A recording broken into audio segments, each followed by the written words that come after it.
welcome to my corner. Welcome to my corner. Let's have a talk now. From Miami to California, check your girl out. I'm gonna give it to you straight up. That's right, that's right. Keeping it real, no games inside. Let's go. Welcome to my corner, y'all. What up, everybody? Welcome back to the corner. Okay, you guys, it's story time. Again, it's story time. Okay, so let me tell you about the story about how I almost died. Because there's been more than one occasion of when I've almost died, okay? Yeah, let me tell y'all the wonderful story about how I got this wonderful beauty mark. Y'all see it? Don't mind my eyebrows. Yeah, I call it a beauty mark now, but it wasn't always beautiful. Okay, so let me give y'all the setting, the climax, and the plot. I don't know if it's funny, but it's funny now, but it wasn't always funny, okay? So let me kick it to you. Okay, so I was 12 years old. We were living in Tokyo, Japan. Yokota Air Force Base to be exact. Anyway, so we were living in Japan and it was revival time. I don't know if y'all know what revival is, but let me tell y'all what revival is. Revival is when y'all gotta go to church every day of the week.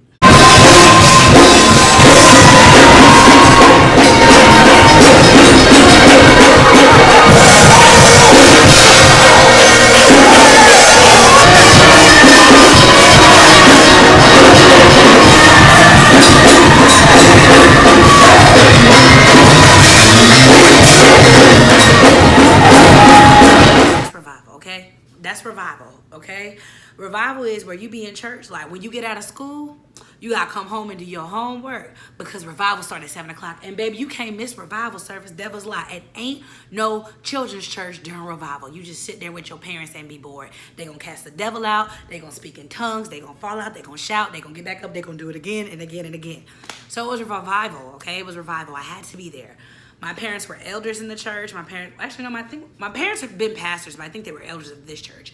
So we had to go to revival. Now, no lie, every year during revival, something always happened, and we always missed the first day of revival.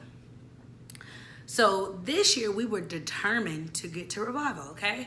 So my mom says, Candace, go upstairs, get the towels before we go.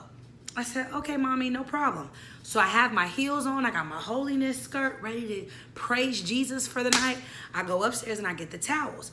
Now, the way our stairs were set up, it was like 5 steps, a platform step, a bookcase, another platform step, and then the other 5 steps, okay?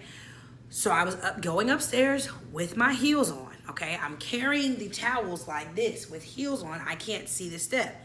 Somehow, I walked down 2 steps, skipped 3 more, hit a bookcase, rolled down a platform step, came down 5 steps, and hit the last bookcase at the bottom of the shelf. Yeah, you heard me right. I hit 2 bookcases, all the steps, and basically, you guys, I busted my head open. So when I fell, it was like, boo! That was a good thing. It fell. I fell, right? And my mom heard me fall, and she was like, Candace, what are you doing? And I was like, I'm okay, but I wasn't okay. I was laying face down in towels, okay? Dirty towels at that. Thank God I got a clear face. Hallelujah. Okay, so anyways, I'm face down. My mom's like, get up, Candace. You know, go put the towels. So I got up, okay? Mind you, I don't think I had processed what was going on. Like, I don't think I had processed the fact that there was good blood gushing from, like, I don't think I knew what was going on. I just knew I could hear her. Like, I could hear what she was saying. So I got up, I brought her the towel. So when I got up and I walked to my mom started screaming. Like, just screaming, okay? I don't know about y'all, but my mama's not like y'all's, okay? Let me tell y'all something. When anything go down in my family, my mama gonna step in prayer. She ain't gonna cuss you out. She just gonna start praying. And after she finished praying, the Lord gonna move, okay? So I have good blood gushing from my face. All I hear my mama say is the blood of Jesus. And I was like, what is wrong with this lady? And she's like, we gotta go to the hospital. At this point, I touch my face and I'm like, oh my God, I'm gonna be ugly. Freaking pissed. Ma'am, First of all, I go to Dr. Dorfman. He totally messes up my nose job. I ask him to make me look like Gwyneth natural. I get off the surgery table looking like freaking Shrek. Yo, at this point, I'm 12 years old. I barely got boobs and a butt. I just was very awkward. Like, I didn't grow like everybody else. So, like, first of all I had going for me was my face. Like, be clear. Like, I had a face was slamming, baby. Body may be a little out of shape, but the face was banging, boo. Hoop, hoop, okay? 12-year-old looking good. I looked like a snack at 12, okay? Until I busted my head open. And then at this point, I'm just like, God, I'm gonna be ugly. And I was making fun of people who weren't cute, because that's what I did when I was a kid, bully. But at this point, I was really like, God is punishing me for being a bully. I'm gonna be ugly. Like, I ain't gonna get no man. I ain't gonna have no kids, because I'm gonna be ugly. I cared nothing about the fact that I may not be able to do math again, or I may not. I cared about the fact that I was gonna be ugly. Call me shallow if you want, but I just couldn't be ugly. Like, okay? You can't be big and ugly. You gotta pick a struggle. Can't be both. So I decided in my head that I was gonna be pretty. I was gonna be big, but I was gonna be pretty, because you can't have both struggles. Like, just like you can't be ugly and mean, you gotta pick one. You know what I'm saying? So, anyways, the blood was gushing down my face. At this point, I can feel the blood, right? And so my mom's like, get in the car. So I don't know if you guys know, but when you hurt yourself, specifically in the head area, the worst thing you can do is fall asleep. But at the same time, when you hit your head, you automatically get sleepy. So I'm in the backseat of our minivan and I'm reclined out, and at this time I'm falling asleep. My mom is talking to me to make sure I don't fall into a coma, because honestly, if I fall asleep, there's a chance I could not wake up. So my mom's like, Candace, talk to me, Candace. And I'm just like, yeah, Mom. Yeah. So my mom makes a pit stop on the way to the hospital. Don't ask why she did that, but she went to go get my dad. Because at this point, it's early 2000s. We didn't really have cell phones on base because we didn't need them. So she stops at the high school where my brothers are playing basketball, and she runs inside dramatically as ever. Esau, that's my dad's name. Esau. Candace fell. And so like my bishop comes out and my dad pulls off this rag on my face, and he's like, oh. And Bishop's like, oh no, take it to the hospital. Take it to the hospital. Okay, so here's the thing. Once the bishop had already seen it, I already knew that my business was about to go to the church. Like, everybody please keep the Candace, Pastor Waters family in prayer, because she fell down the stairs today and we need to pray. Put her on the sick and shut in list. You know what I'm saying? So I get to the hospital. I'm able to walk. Like, there's nothing wrong with me. I'm just super tired. So I get to the hospital. The doctor takes off my rag. He said, oh. So at this point, my self-esteem is really shot, because every time somebody sees me, they're like, huh. Okay, mind y'all, here's the other thing. Picture day was literally that Monday, okay? No, Tuesday. Baby, it's the weekend, okay? I got to go take pictures that's going to be in the yearbook. I'm stressed. Okay, anyway, so I get there. The doctor's like automatically rushes me back. They strap me up to a little ER thing. They're like checking my blood pressure, like run her down here. And I'm freaking out because I'm just like, oh my God, I'm going to be ugly. All I could think about, I didn't care about the fact that I busted my head open, okay? I don't know if I can't do math because of this injury, but I couldn't do math before that. But still, all I cared about if I was going to be ugly, that was it. So the doctor's like, okay, because you have fallen and we can see your skull, we can't glue your face back together. We have to stitch it. Mind you, I've already had stitches before when I was 6, when I hit my head the first time. So I'm like, oh my God, I might have had this big thread through my head. So my mom is like, you can't, and the doctor's like, you can't have any medicine. We got to do this procedure now. We got to do it quick because you've lost a lot of blood. When I tell you guys I've lost a lot of blood, at this point, I'm leaving a trail. Like, I'm leaving a trail of blood everywhere.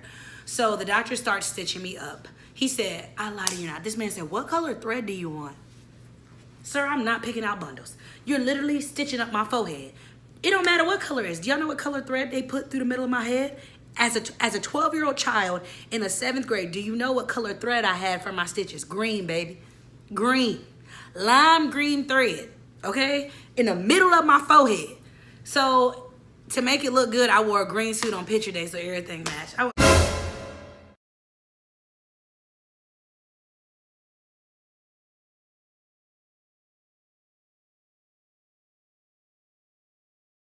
So embarrassed. Anyways, so the doctor's stitching me up. I can feel every stitch. Honestly, that's one of the most painful things I've ever been through because this is very sensitive.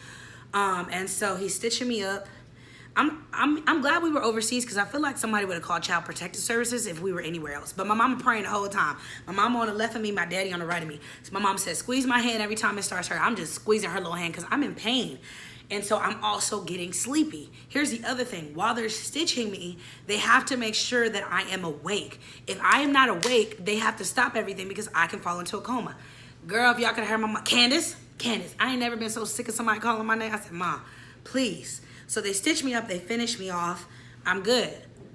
So mind you, I'm thinking like it's over. No, the doctor says these stitches have to stay in for a month and a half. So you telling me I gotta be ugly and big for a month and a half? I was wrecked, okay? Because also the guy that I liked in middle school had just started paying me attention. Like, hello, we had seminar together. Like, he just started feeling the kid, okay? Because back in them days, it wasn't cute to like a big girl, okay? Before Drake liked BBWs, y'all wasn't feeling us, okay? So it was like he had just started giving me love and attention. Now I come back with a big green thread through my head. I'm stressed, okay? So I get back to school on Monday. Most of the kids that I went to school with, I went to church with, so they already knew my business. Hey, fam. Heard about your head. Like, when mama and them praying for y'all, we dropped some soup off. I'm embarrassed at this point. So a month goes by with green thread through my head. We finished taking the pictures. I wish I could find this yearbook picture.